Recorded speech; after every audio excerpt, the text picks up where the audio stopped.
Buenas tardes. Los políticos y las políticas comerciales.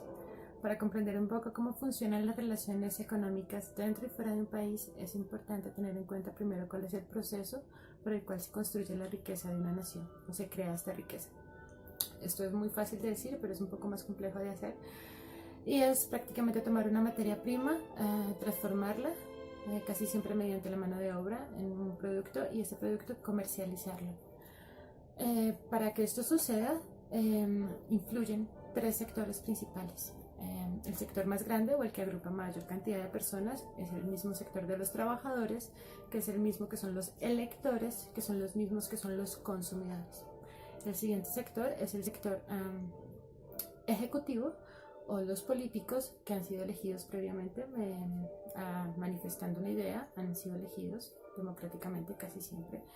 Y estos llevan a cabo o ejecutan un plan o crean una idea para que la economía crezca, se desarrolle y de esta manera obtener o potencializar esta riqueza que se está construyendo por esta mano de obra o por este trabajo o la creación de este producto. Y el siguiente sector es la comercialización, que obviamente hace parte de lo que es la mano de obra, o sea, casi siempre son los que comercializan estos productos y al mismo tiempo se rigen bajo las leyes que ha construido el sector ejecutivo o los políticos para poder tener ciertas reglas o ciertas leyes para poder ejecutar este tipo de comercio y obtener este ingreso o esta riqueza.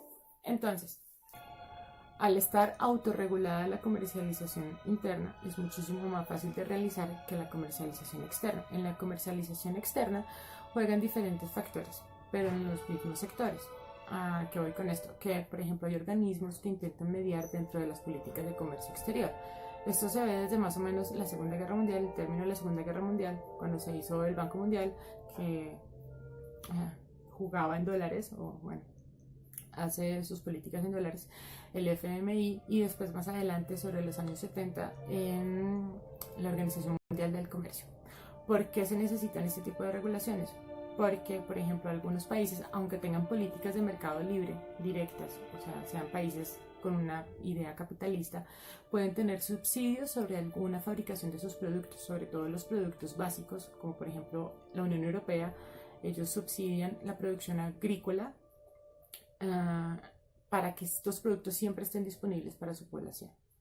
China, en cambio, que tiene una idea claramente socialista, ha permitido la inversión de capital privado en sus empresas para que de esta manera se pueda desarrollar la economía. ¿Qué pasa con esto? Que es totalmente claro, bueno, para recordar rápidamente, los capitalistas son los que intentan obtener el máximo beneficio privado y los socialistas el máximo beneficio grupal. Entonces, así como rápido. Entonces, ¿qué pasa con esto? Que igual, sea cual sea la idea que ellos tengan, las dos economías más poderosas en este momento en el mundo son China y Estados Unidos. El socialismo y el capitalismo están ahí presentes y tienen estrechos lazos para que se pudiera desarrollar esta economía. Tienen estrechos lazos en el desarrollo económico del mundo. Estos estrechos lazos son los que les han permitido desarrollar su plan inicial económico. Ahora, ¿qué pasa con esto? En esto también juega la competencia, obviamente. La competencia se ve, sobre todo se refleja, cuando alguno de los dos, en determinado momento en que siente un desequilibrio, empieza a tener políticas proteccionistas más duras, lo que desemboca en una guerra de divisas. ¿Por qué? Porque como la moneda de cada país es el reflejo de su economía, de su fortaleza económica, la guerra de divisas es lo más evidente que se puede llegar a pasar cuando existe un pensamiento proteccionista o empieza a influir el proteccionismo. Por ejemplo, Estados Unidos acusó a China después de la crisis del 2008 de bajar o de quitarle valor a su moneda para que sus productos fueran muchísimo más baratos y se pudieran vender más fácilmente en el exterior. Ahora, lo que está haciendo, por ejemplo, Trump en este momento es poner aranceles muchísimo más altos en el hierro, en el acero y en el aluminio, porque obviamente el acero y el aluminio son la materia prima para crear el producto que más se vende hoy en día, que no es el petróleo ni es el gas, sino que son los automóviles. Entonces, aquí es cuando se ve el reflejo de cómo realmente la planificación en la construcción del primer sector, o sea, cuando se produce un producto o se presta un servicio, es de los factores que más crea riqueza en el país, y este factor se refleja en su economía, lo que se refleja en su moneda, lo que se refleja en sus políticas, lo que se refleja en su comercio exterior. Entonces, este proceso tiene algo que es muy importante, que se llama la utilidad marginal. La utilidad marginal es eso que no se ve, es el valor sobre un objeto que es totalmente invisible. Es lo que no se puede contabilizar cuando se elabora un producto, ni en su materia prima, ni en el costo de su mano de obra, ni en el costo de producción, de la infraestructura, de las máquinas. No se refleja en este proceso. Este valor se refleja en el momento en el que la persona adquiere este producto y siente satisfacción, un bienestar o una felicidad al adquirirlo. Esta utilidad marginal es lo que más ha dado ganancias a las diferentes empresas en el mundo. Por ejemplo, con los automóviles, porque al fabricar, por ejemplo, al tener un mercado muy fuerte en la fabricación de automóviles con una calidad alta, como le sucede a Alemania, la utilidad marginal que tienen estos productos es tan poderosa que abarca o es capaz de capturar a la mayoría de clientes del mercado. Y esto es lo que hace que sea una potencia como tal. Entonces, esta utilidad marginal, que es la que casi siempre se usa por la parte comercial o del sector comercial de la sociedad, es lo que también apoya la riqueza o la generación de la riqueza de las naciones. Sin embargo, aunque estos países tengan una economía muy sólida, aunque la producción tenga una utilidad marginal muy alta, aunque se quieran seguir planes que ya tienen como todo un suelo o un piso o una base para poder ejecutarse, la desigualdad es una de las cosas que más ha afectado el desarrollo de las naciones, el desarrollo económico de las naciones, porque al empezar a cursar este tipo como de camino, al empezar a buscar este desarrollo, algunos sectores empiezan a abarcar toda la riqueza de las naciones. Entonces, se ve que hay ricos muy ricos, que son una población muy baja, y pobres muy pobres. Y en este momento es cuando nuevamente la fuerza primaria o el sector primario, aquel que es el trabajador, el elector y el consumidor, vuelve a participar directamente en el ciclo comercial. Pues dentro de los estados o dentro de la construcción de un estado como idea básica primaria, o sea, de una nación, o sea, de un país, el estado es la integración de la mayoría de las personas que viven en un territorio a través de una idea.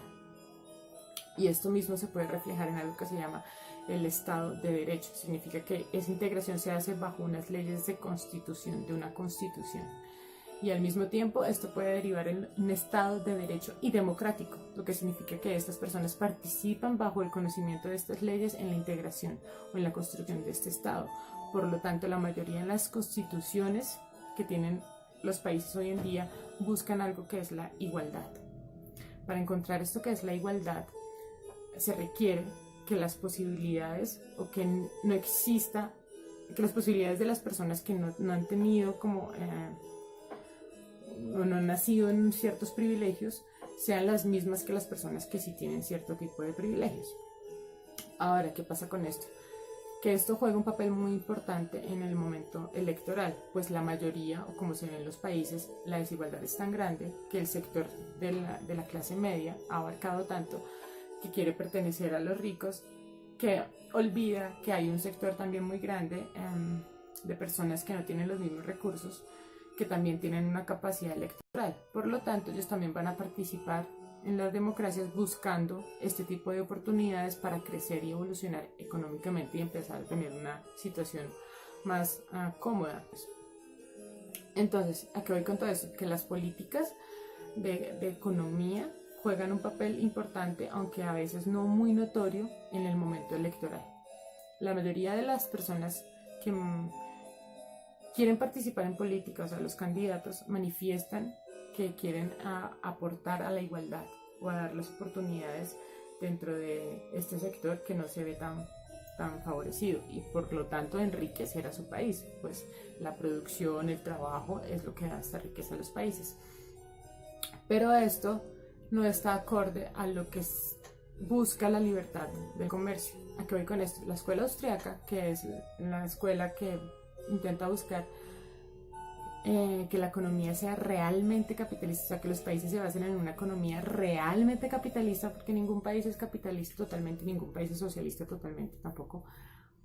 Este tipo de escuela, la escuela austriaca, lo que hace es que este tipo de escuela, la escuela austriaca, lo que hace es que busca que el libre mercado rija realmente, o sea, que el Estado no intervenga en nada, que el Estado no intervenga ni en subsidios para tierras, ni en aranceles, ni en impuestos, en nada. Pero esto significaría que el Estado, al intentar ser una entidad que integra, ya no puede participar en un sector tan importante como el económico. Y obviamente las personas que eligen a este tipo de representantes del Estado no van a permitir, o sea, sobre todo las menos privilegiadas, no van a permitir que esto suceda, pues necesitan las oportunidades para poder lograr tener un desarrollo también personal económico, que es lo mismo que busca el libre mercado. De esta manera se entra en un juego cíclico, o sea, es decir, el libre comercio necesita que el Estado no participe, pero al mismo tiempo la democracia que busca esta igualdad a través de una constitución hace que se construya el Estado, que es el mismo que puede repartir leyes de libre mercado. Esto es lo que prácticamente genera un ciclo en el que ninguna nación es ni totalmente capitalista ni totalmente socialista, y que hayan tantos cambios casi siempre en las políticas de cada país, en las políticas comerciales de cada país. Ahora, todo esto es importante, ¿por qué? Porque más allá de la producción de un país, más allá de la fabricación de los productos, estén bajo una idea capitalista o bajo una idea socialista, pues las dos se ven que ha tenido resultados positivos representados en los dos grandes países que son potencia económica mundial. Más allá de esto, tomar medidas al respecto para continuar con el desarrollo económico, como lo son el proteccionismo, o como lo son, por ejemplo, la guerra de divisas, o como podría suceder, por ejemplo, en poner aranceles, o en intentar que las empresas vuelvan a un país y se nacionalicen en ese país. La verdadera riqueza, o el que va a ganar mayor beneficio económico sobre este tipo de situación, van a ser los países que tengan un poder mercantil muy grande, o sea, es decir, así no tengan una producción como tal, poder vender y comprar los productos, manejar ese tipo de comercio es lo que fortalece más una nación hoy en día, y va a ser lo que va a haber como una ganancia Inglaterra estando por fuera de la Unión Europea, pues Alemania, que es como el país más fuerte en Europa hoy en día, Estados Unidos, Japón, compiten con el mismo producto, que son los automóviles, porque las materias primas que salen de los otros países, que también tienen un gran espacio en el mercado, como es el petróleo o el gas o las materias primas, van a seguir abasteciendo a algunos de los países que producen este tipo de cosas, pero la manera en cómo se comercializa es lo que va a dar más poder a una nación, más poder político, más allá si este tipo de comercio está apoyado o no por una elección democrática ejecutada en una nación. Buenas tardes.